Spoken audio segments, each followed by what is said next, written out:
Kahit mag-recess na ang Kongreso, tiniyak ng House Quad Committee na tuloy-tuloy pa rin ang kanilang magiging pagdinig ukol sa isyu ng illegal pogos, illegal drugs at umano'y extrajudicial killings noong nagdaang administrasyon. Yan ang ulat ni Mela Las Moras. Ang layunin ng Quadcom walang iba, kundi ilabas ang katotohanan. Makakaasa kayo, mga kababayan, na itong Quadcom ay patuloy na maninindigan, patuloy na poprotektahan ang interes ng ating mga kababayang Pilipino.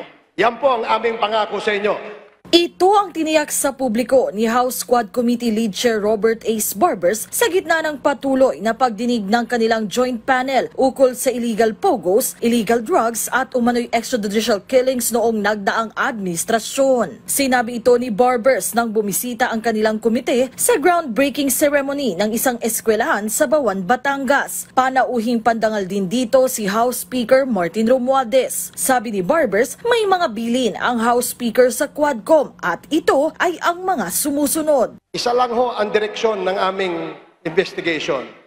Papanagot ang mga dapat managot at higit sa lahat, kami po ay makapagpanukala ng mga batas para sa kagandahan ng ating bagong Pilipinas.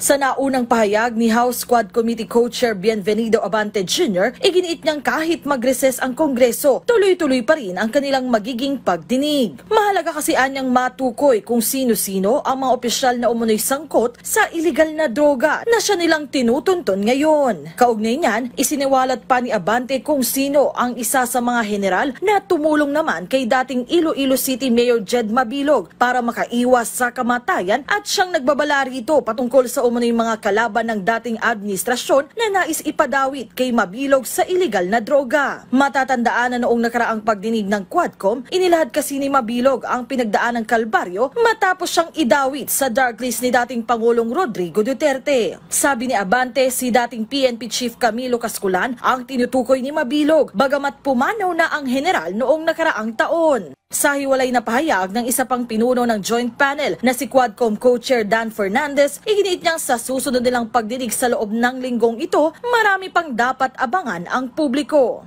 We will be tackling siguro yung issue ni Garma, issue ng Pogo as well, yung kay Tony Yang, kasi na-present na si Tony Yang. Mela Las Moras para sa Pambansang TV sa Bagong Pilipinas.